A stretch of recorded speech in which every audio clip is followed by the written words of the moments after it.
I'm Tomoko, and I'm the Chief Economist and the Director of Research. My name is Revati Vaidya. I'm a Senior Product and Process Innovation Associate at EXT. I'm currently based out of Bhubaneswar, which is in the state of Odisha, where we have our largest digital advisory service called Amakrushi. Hey, I'm Sam Carter. I am a Global Research and Operations Manager, and I'm based in Brooklyn, New York. Hi there, I'm Jackson Abuli, East Africa Agronomist for Precision Development. What we are trying to build at PXD is a model of service delivery that integrates learning, iterating, and scaling. And for us, research means continuous iterations of our hypotheses and ideas through a wide range of investigations between existing evidence, scientific knowledge, theories, and empirical data, which very importantly includes feedback from our users and relevant stakeholders on the ground. And these insights we generate from these exercises or investigations can inform the design of our service, tell us where and how we are generating impact, and give us some ideas of where to improve or how to improve. Consistent research allows us to identify ways in which we can continue to iterate and optimize information delivery channels. The funny thing about research is that the more you do it, the more you see avenues for improvement and scalability. And it's only through our research that we were able to identify, for example, a need to send out advisories specific to kitchen gardens to our women farmers, after we noticed that so many women had listed horticultural crops as their advisory preferences. So when we pulled at that thread, it led to a larger exploration through focus group discussions to understand how to make our content better tailored to their needs, eventually leading to a pilot and then the institution of kitchen garden-based advisory. And this is just one of the many examples of how research actively contributes to the impact we hope to deliver. At Precision Development, we do research for the purposes of making sure that our services are having the maximum impact that they possibly can. And this means that we both use existing research from within our organization and outside of the organization to inform what we're doing. We also do research ourselves to make sure that our services are operating as we intend them to and assume that they are, and to measure the impacts that they have on farmers and other people's knowledge and behaviors and practices, and eventually the outcomes that we care about, like well-being and consumption.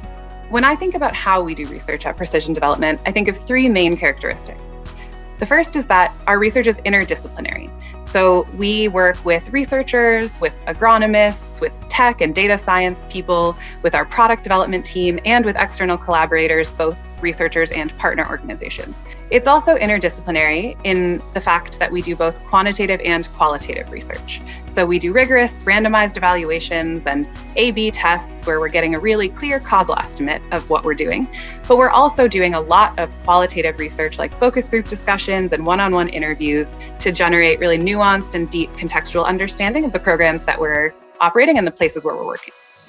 Our research is also collaborative. So we work across teams within the organization. We also work with external researchers, external NGOs, and government partners to really make sure that we're delivering the best services possible.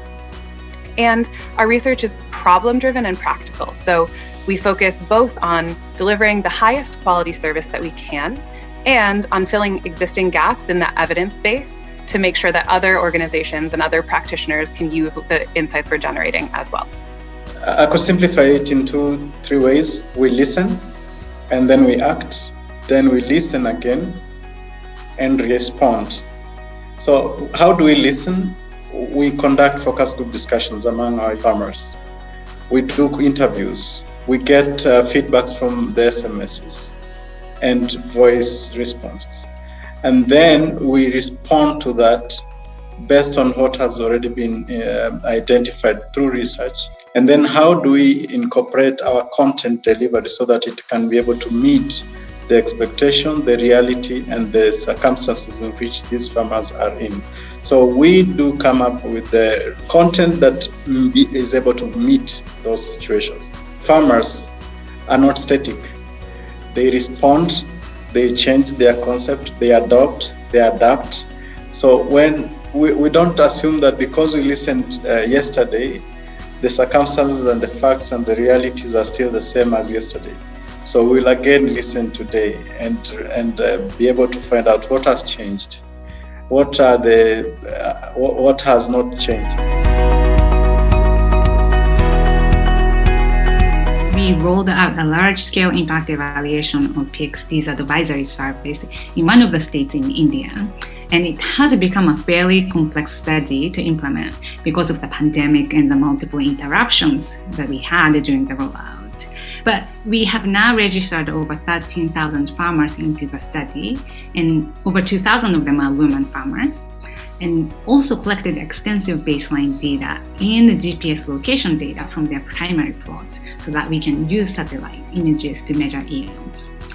And with this amount of data that we're collecting, I think the study could generate really useful and interesting insights on not just whether the advisory increases yield, but also who might benefit more from the service. And those kinds of insights could really give us ideas on how to improve our effectiveness and impact for different groups of farmers. Thinking back on our research and learning agenda from 2021, I was really excited about our work to increase the granularity of our customization. So the advice we give is always customized based on where a farmer is located and what they're growing. But we've done a lot of work in the past year to build out our in-house tech platform called Paddy, which allows us really high degrees of flexibility in terms of message dissemination and testing and sending different messages to different groups of farmers, automatically generating statistics like how engaged a user is, which allows us to segment them really well and send really unique messages to each user of our service. In 2021, our teams also put a lot of effort into piloting and qualitative data collection to design new products that increase our ability to customize our advice as well. So one example is that we've been developing a chatbot, which allows members of farmers' communities to send us information about where there are pest and disease outbreaks. These are things where it's really important to know where they are at the time that they're occurring, and such that we can give the farmers advice right away about how to prevent the pests from spreading and about how to deal with them if they do. And having a much more granular sort of on-the-ground presence through tech platforms like the one we've been developing allows us to generate that insight without having to go to every single village all the time to make sure we see what's going on.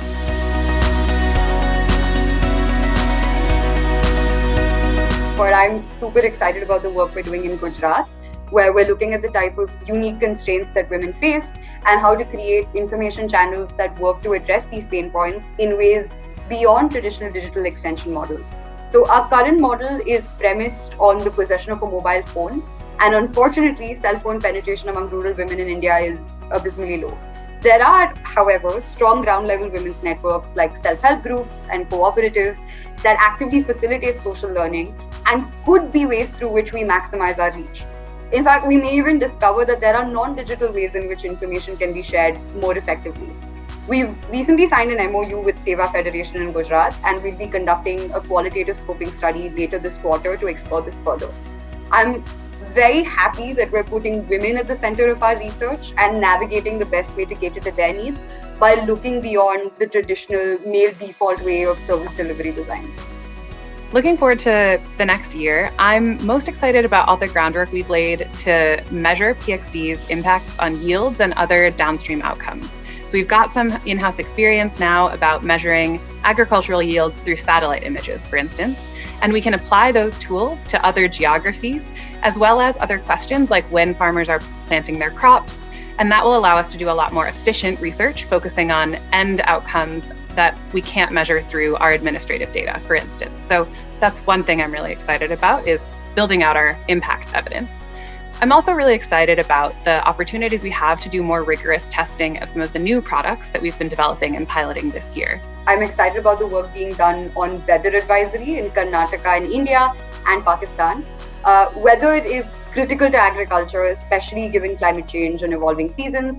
It's also notoriously difficult information to deliver, given the time sensitivity, and also figuring out how best to provide concrete actions to take advantage of certain phenomena or mitigate against them. It's also an interesting technological challenge because it necessitates a configuration entirely different from the one we've been using so far. And expanding technological capacity would open up opportunities for so much more innovation. And I honestly can't wait to see how we tackle this.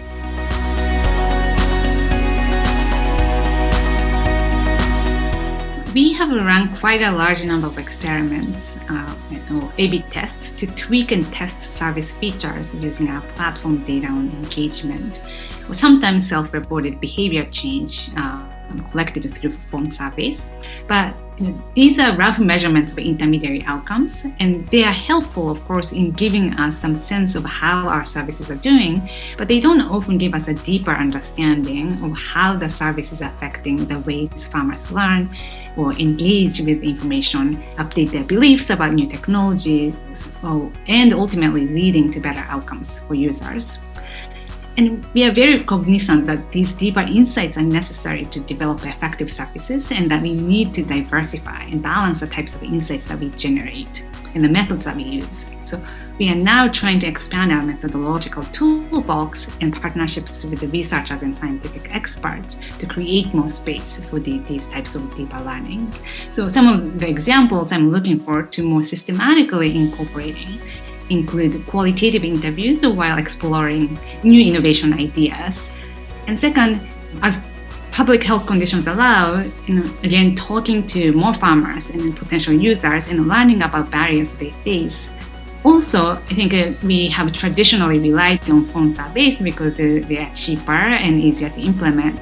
But there are types of information that are just difficult to collect over phone surveys. So now with some of the randomized control trials, we are developing more substantial in-person survey components to collect the outcomes on a wider range of behaviors or other welfare or well-being outcomes.